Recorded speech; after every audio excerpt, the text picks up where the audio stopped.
أعوذ بالله من الشيطان الرجيم بسم الله الرحمن الرحيم سورة الأعراف پارہ نمبر 8 رکوع نمبر 4 آیت نمبر 32 33 34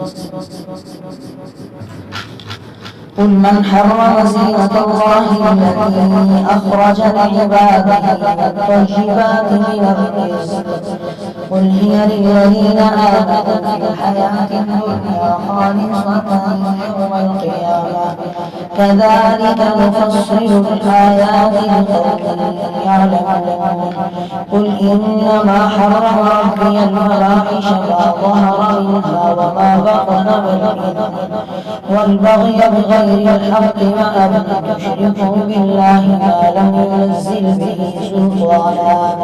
سلطانا وأن تقولوا على الله ما لا تعلمون فلكل أمة أجل فإذا جاء أجلهم لا يستأخرون ساعة ولا يستقدمون. معزز سامعین، اللہ تعالی شانہ گزشتہ آیات کے اندر مشرکین مکہ کی ایک بات کا ذکر کیا تھا کہ یہ لوگ پوریاں ہو کر طواف کرتے ہیں، رسم و رواج کے اعتبار سے ننگے ہو کر طواف کرتے ہیں اور کہتے ہیں کہ جن کپڑوں میں ہم گناہ کرتے ہیں انہی کپڑوں کے ذریعے اللہ کی عبادت کیسے کریں. تفصیلی بتایا تھا کہ کفار مکہ میں سے قریش مکہ اپنے آپ کو حمص سمجھتے تھے، اہم ترین قبائل سمجھتے تھے. تو ان قبائل میں کئی چیزیں جو ہے اپنے اوپر لاگو کی ہوئی تھی. حرم کے مجاور تھے، باہر سے آنے والے لوگ اپنے کپڑوں میں حرم کا طواف نہیں کرتے تھے کہ ہم نے کپڑوں میں گناہ کیے ہیں، لہٰذا وہ ان لوگوں سے کپڑے لیتے تھے. جن کو کپڑے مل جاتے تو وہ کپڑے پہن کر طواف کرتا، جن کو نہیں ملتے تو وہ ننگی ہو کر طواف کرتا. حتیٰ کہ عورتیں رات کو ننگی ہو کر طواف کرتی، مرد دن کو ننگے ہو کر طواف کرتے. اور عورتیں کہتی الیوم یبدو کلہ او بعضہ، آج کا دن ہمارا جسم پورا کا پورا ننگا ہو جائے یا تھوڑا ننگا ہو جائے ہمیں کوئی پرواہ نہیں ہے. انی لا احبہ، اس لیے کہ ہم آج کے دن برائی کو حلال نہیں سمجھتے. یعنی ان کا نظریہ یہ تھا کہ جسم کا ننگا ہونا برائی کو حلال سمجھنے کے لیے، لیکن آج کے دن ہم ننگی بھی ہوں گی، برائی بھی نہیں کریں گے، اور ننگا ہونا اللہ کی عبادت کے لیے. اسی طرح جیسے وہ کپڑا پہننے کو حرام سمجھتے تھے، جاہلیت کے لوگوں نے بہت سی غذاؤں کو بھی بلا وجہ حرام کیا ہوا ہے. جیسے سورہ انعام میں مفصل تذکرہ آگے آگے فلاں جانور ہم پر حرام ہے، فلاں حرام ہے، فلاں حرام ہے. اسی طرح حمص کے قبائل نے گوشت کے بعد قسموں کو اپنی امتیازی حیثیت ظاہر کرنے کے لیے حرام کیا ہوا تھا. میں نے کل بتایا تھا حمص ان قبائل کو کہا جاتا تھا جو قبائل مکہ مکرمہ میں بیت اللہ کی خدمت پر معمور ہوتے تھے، اپنے آپ کو اعلیٰ سمجھتے تھے، اور اسی طرح ان کے کپڑے مان کر لوگ طواف کرتے تھے. انہوں نے اپنے اوپر بعض گوشت کی قسموں کو بھی حرام کیا ہوا. یہ گوشت ہم پر حرام ہے، یہ حرام ہے، یہ حرام ہے. اللہ تعالیٰ فرما رہے ہیں قل من حرم زینۃ اللہ التی، جو اللہ نے زینت بنائی ہے، اللہ کی زینت ہے، تو وہ اللہ نے کون سا اس کو حرام کیا؟ کون ہے جس نے اللہ کی زینت کے سامان کو حرام کیا؟ حالانکہ اللہ نے تو حلال کیا. قل کہو اے پیغمبر من حرم، کون ہے جس نے حرام قرار دیا زینت اللہ، اللہ کی زینت، جس نے اللہ کی زینت کو حرام کیا ہو. التی، وہ زینت اخرج لعبادہ، جو اس نے اپنے بندوں کے لیے پیدا کی. والطیبات من الرزق، اور اسی طرح پاکیزہ رزق بھی، یعنی پاکیزہ رزق کی چیزوں کو بھی انہوں نے حرام کیا. جیسے لباس کی بعض چیزوں کو حرام کیا تھا، اسی طرح رزق کو بھی حرام کیا. اللہ فرما رہے ہیں لباس زینت کے اختیار کے لیے ہے. تو ہم نے تو نہیں کہا کہ لباس حرام ہے، انہوں نے اپنے اوپر کیوں لباس اور رزق کی چیزوں کو حرام کیا ہوا ہے. قل هي للذین، قل کہہ دو اے پیغمبر، یہ للذین آمنوا، ان لوگوں کے لیے ہے جو ایمان لائے، فی الحیات دنیا، دنیاوی زندگی میں، یعنی جو دنیا کی زندگی میں مسلمان بنے ان کے لیے یہ انعامات۔ کون سی چیزیں انعامات ہیں؟ اللہ نے دو چیزیں بیان کی، ایک زینت کو بیان کیا اور دوسری چیز رزق کو بیان کی۔ زیب و زینت کو اختیار کرنا، اچھے کپڑے پہننا، یہ جو چیزیں اللہ نے زیب و زینت کے لیے پیدا فرمائی ہیں، فرمایا یہ مومنین کے لیے ہے، اور اس پر رزق بھی مومنین کے لیے ہے، خالصتاً یوم القیامہ، اور قیامت کے دن خاص انہی کے لیے ہوگا۔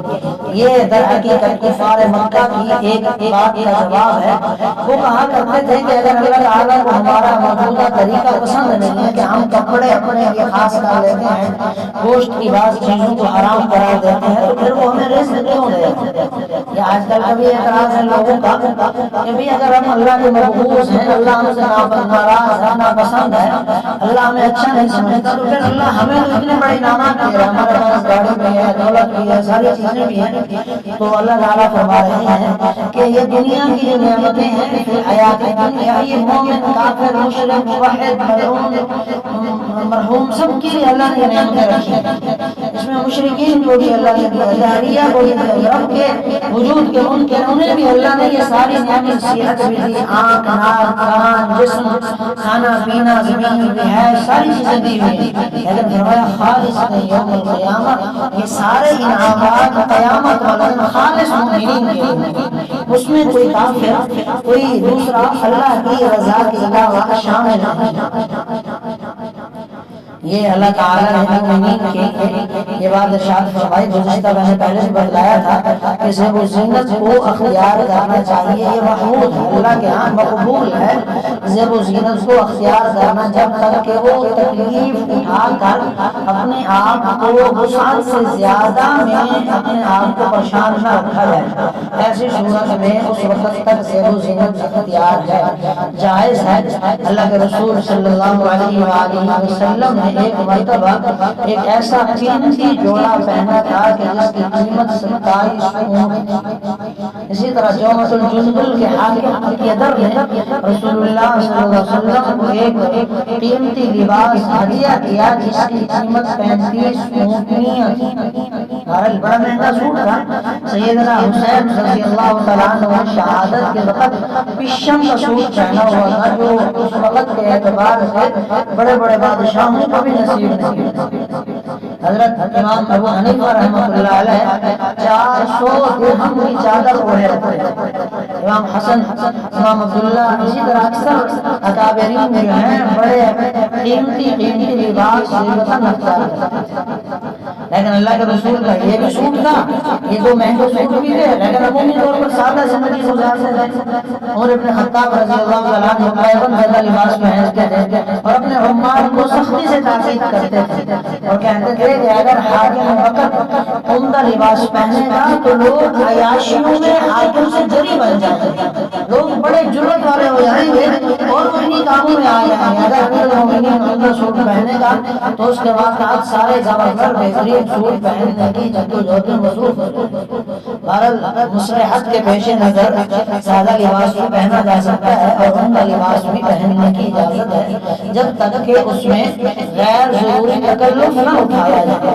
اسی طرح عورتوں کا بال رکھنے سے متعلق بھی حکم ہے کہ آپ روحوں کو کٹوانا خوبصورتی کے لیے، زیب و زینت کے لیے، یہ بطور تکلف ہے، جائز نہیں، کبھی فیل۔ بالوں کو لمبا کرنے کے لیے دوسری عورتوں کے بالوں کو مکس کر کے جوڑا بنانا جائز نہیں ہے۔ جسم کے اوپر گزوار کر خوبصورتی کے پھول بنانا، نشان چڑھانا، ٹیٹو بنانا، یہ بھی جائز نہیں ہے، اگرچہ یہ ظاہری طور پر زیب و زینت کے اندر ہے، لیکن تکلف اس میں زیب و زینت حاصل کی جاتی ہے تو ایسی چیزیں ناجائز ہیں۔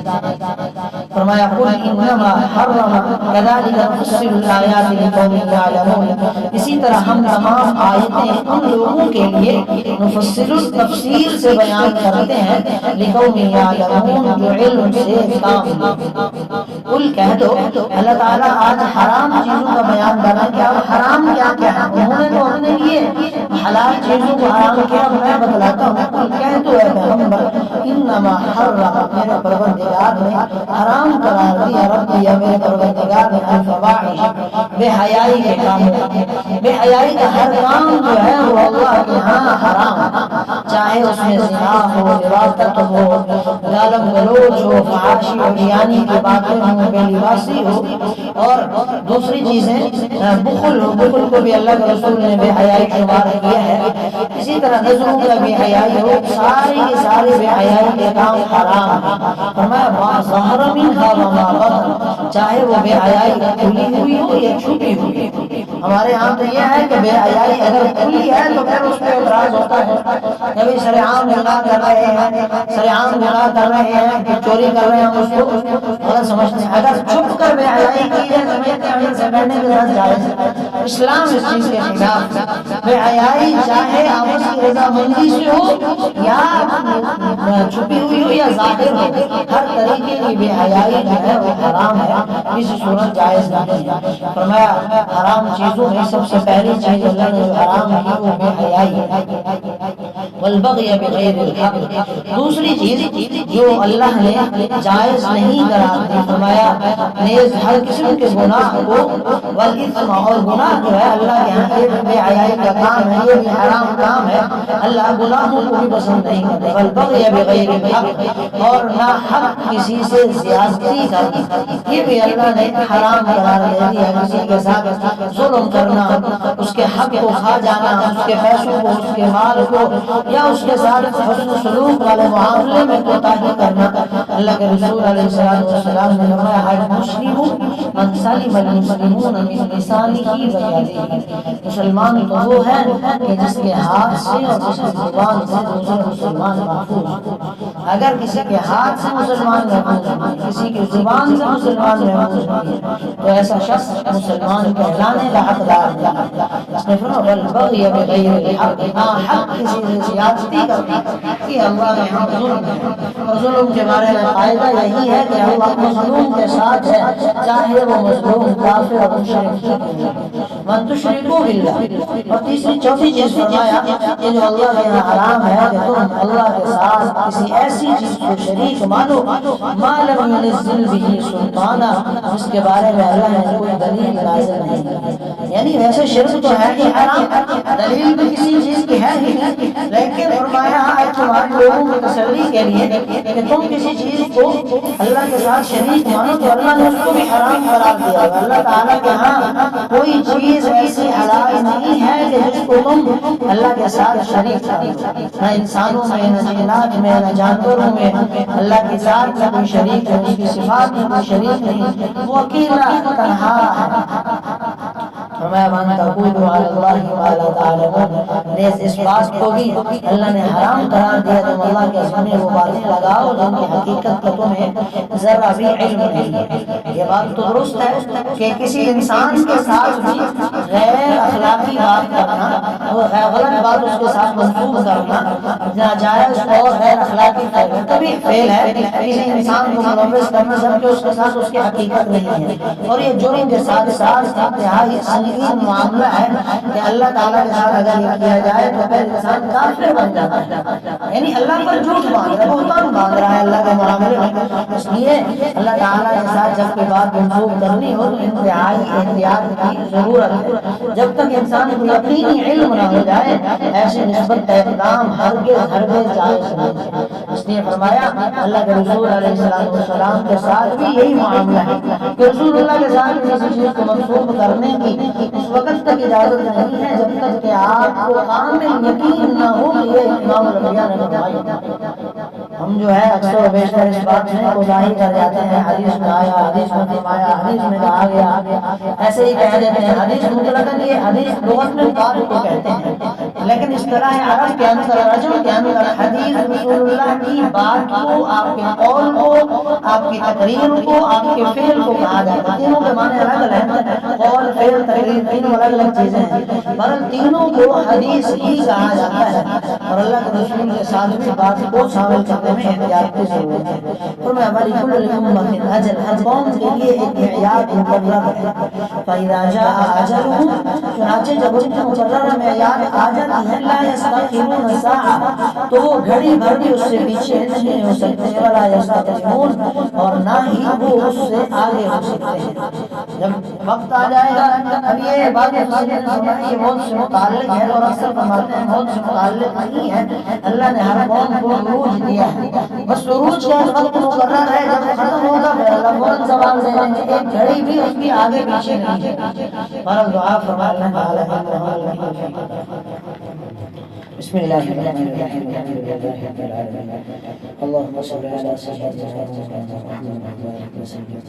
ربنا ظلمنا انفسنا وان لم تغفر لنا وترحمنا لنكونن من الخاسرين، اللهم انا نجعلك في نحورهم